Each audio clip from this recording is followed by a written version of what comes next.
Hello, guys, and welcome back to the Diabetic Desk. This is the final session I'm having this November, which was Diabetes Awareness Month. And today I'm just going to summarize the key takeaways from this year, 2025 Diabetes Awareness Month. We're going to look at the global trends, lessons, actions. My name is Charity Wanyonyi. I'm the founder of the Diabetic Desk. And today I want to walk us through what stood out for me globally, locally, and what this means for individuals. If you're watching me, families, if you're watching me, workplaces, and also communities. Yes. So this year, there were two major themes that came out of the diabetic the World Diabetes Day, which was on 14th of November. And from the WHO's desk, we had diabetes across life stages, which emphasized on care and support from childhood through old age. And then the International Diabetes Federation, also the World Diabetes Organization. The major focus was on diabetes and well-being, and especially attention was given to workplaces. So, in terms of support, inclusion, and overall holistic approach when it comes to management of people living with diabetes. So, for me, I feel like both themes really were important because if you look at the diabetes across life stages, we go from children living with type 1, and also yesterday on the nutritionist corner, our guest spoke at length about type 1 diabetes. That session was so enlightening. If you didn't watch, too bad, or you didn't tune in, it was really good. Also go to mothers managing gestational diabetes, and also adults navigating type 2 diabetes, which comes with complications. And also the theme under diabetes and well-being, especially focusing on the work, we look at the mental health, self-care, and the quality of life of people living with diabetes. And I feel like together these themes shifts our mindset, because for me it really did. I really am a big mental health advocate, so when I find something that really shed light on that, I feel happy about it. So supporting people living with diabetes through every phase of life is very, very important. Yes. So we're going to look at WHO global coverage targets, that is 2030. And we're in 2025 now. We have like 5 more years to come. So these targets give us a roadmap of what effective diabetes care should look like by the year 2030. So more people um, diagnosed, that is about 80% most. People achieve good glycemic, I'm sorry about the spelling, control, and also 80% maintain good blood pressure control. 100% of type 1 diabetes patients have access to affordable insulin and self-care. We talked at length yesterday on the nutritionist corner, so I don't feel like I want to talk more about this. And I feel like these targets set the standard for fair, inclusive, and quality diabetes care worldwide. So these are just not numbers, they represent real life that can be saved, preserved, and improved. So these are the targets, and I'm hoping by the year 2020, Majaliwa, some of these targets would be, especially um, the 100% of type 1 diabetes have access to affordable insulin and self management, because it's very, very important because they are insulin dependent. So, we're going to look at what 2025 looked like globally. So this year, diabetes organizations and healthcare system push several initiatives forward. One, mobile screening campaigns, which helps reach undeserved population, especially those living in the low middle income areas. Public education campaigns and on healthy living and diabetes prevention. That's why the diabetic desk is here. So please subscribe, tune in every Friday across all my social media platforms. I share such bits, yes. IDF pushed for stronger policy commitment while WHO partners advance access to insulin and monitoring supplies. So also the theme emphasized on mental health and well-being. So we look at diabetes burden beyond numbers.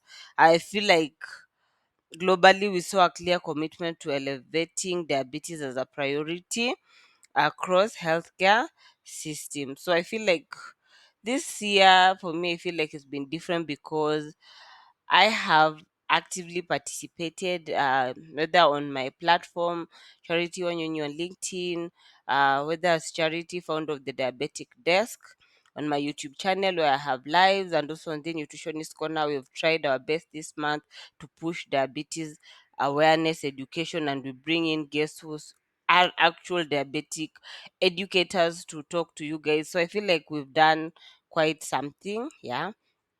So gaps that were exposed this 2025, because despite making progress, I remember when I had my session at the corner, we looked at, despite all this advancement, why is diabetes still on the rise?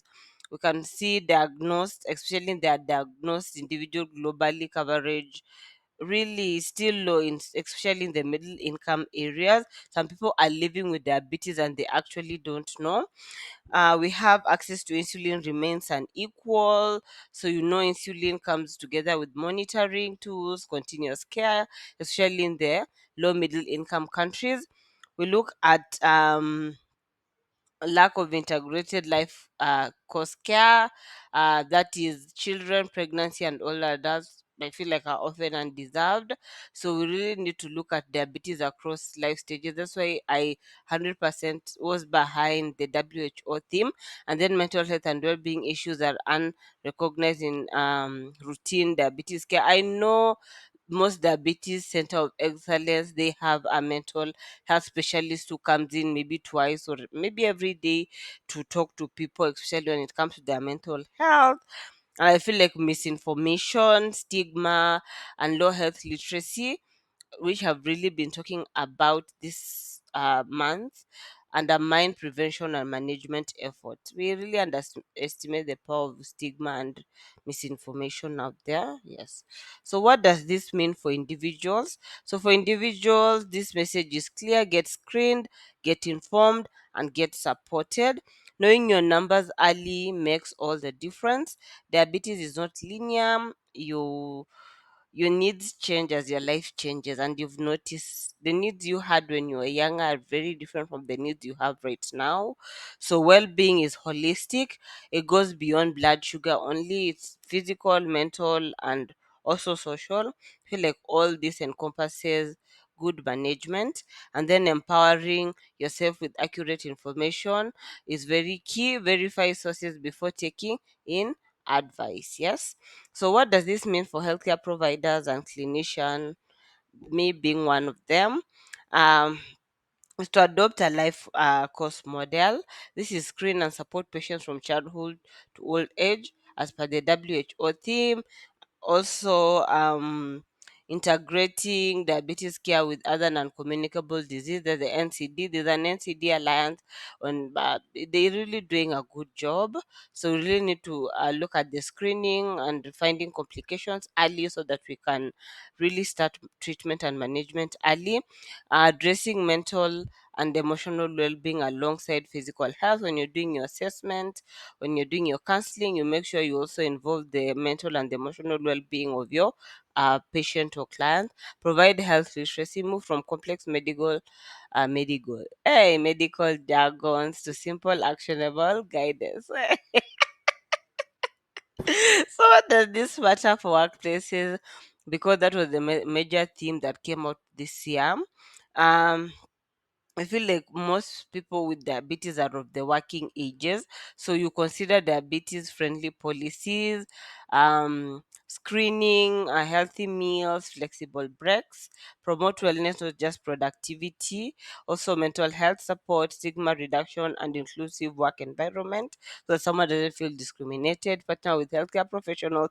I wrote a piece on corporate nutrition, and it really got a huge, like, massive impression. I didn't think it will go that, but it did. So really we need to look at corporate nutrition and partner with corporate healthcare so that we can really offer education to the working class people.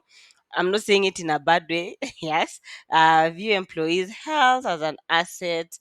Um, Ensuring early detection and management reduces absenteeism and long-term causes, especially for you. Because if you sack someone because they are diabetic, you're being discriminative. So, in order to prevent that, you have to look at the diabetic-friendly policies and make sure you offer an environment that is supportive to your employees. So, what does this mean for policymakers? I feel like we should commit to achieving global diabetic coverage targets by 2030. As per the WHO, I've read it in the other slide. Prioritize equity. You ensure insulin testing supplies and preventative services are affordable and accessible. We integrate diabetes care into the primary healthcare. I know those centers with diabetic clinic have done this, and then invest in health education, nutrition, and lifestyle intervention to reduce incidences and complication so that someone can have a good quality of life. So role of communities and civil society. So you mobilize awareness is very very important, using culturally appropriate messaging and platform. These days we are going to the tech world, so make sure you do that. Support peer networks, support groups and community screening programs, advocate for policy changes and access to equity. Um, Influence decision makers, because I feel like when a community rises together, they can make a change. Promote lifestyle, healthy lifestyle, balanced nutrition, physical activity, and mental wellness support groups, especially for all ages. Yes, so those are just the few that are from my own end. You can leave yours in the chat box so that we can talk more about it. So, lesson learned this month: evidence based myth busting and nutrition education resonates strongly with people, combining global theme context, life stages, and well being. I feel like with local realities, because theory and practical are two different things. Short videos, social media outreach, and community posts reach increased reach and engagement. Because I feel like when I've been posting more about diabetes, I've really been getting people to talk. Transparency and open dialogue reduces stigma. Cross sector messaging. So I'm talking to community health workers, I'm talking to the community individual healthcare, because I feel like it creates a holistic narrative around diabetic care. So, what still needs to be done? The road ahead. So, these are just my suggestion. Expand screening and diagnosis, because I feel like, especially in the low middle income areas, there are a huge number of people who are not aware they have diabetes. Improve access to insulin, monitor, especially for the type 1, monitoring tools for both type 1, type 2, and those other diabetes, medication, ensure they're easily accessible and they're affordable. Also incorporate mental health and well-being support in all aspects of diabetes. Strengthen health literacy, and I feel like this is my number one goal as the diabetic desk: health literacy, so that we can counter misinformation with trusted information from reliable sources. Promote prevention strategies, healthy diet, activity, early lifestyle intervention. So I feel like we really need to pull up our socks. And this slide is mostly for healthcare professionals and community health promoters. This is our work. We need to really pull up our socks and face the road to come, because as per the projection of diabetes, we still see a rise in numbers, but still we are advancing. So we need to really be ahead of the game. So what to do right now, and this is my call to action. So get screened. Individuals watching me, if you suspect or you have a risk, family history, age, those are non-modifiable factors, go and get screened. Share accurate information, especially for healthcare providers. Forward evidence-based articles. Read, correct myths, support loved ones who are living with diabetes. Advocate for healthy friendly policies at work. as per the theme this year. See comprehensive care, medical, nutritional, and mental. Because I know these days nutrition is really being integrated. I will not overlook that. So if you go to a clinic, make sure you get the medical aspects checked, the nutrition aspect checked, and the mental health aspects checked. Yes, engage with diabetic desk for resources, guidance, and community support. Like I said in the next slide, I will share my contact. Let's work together to create awareness. Let's support each other.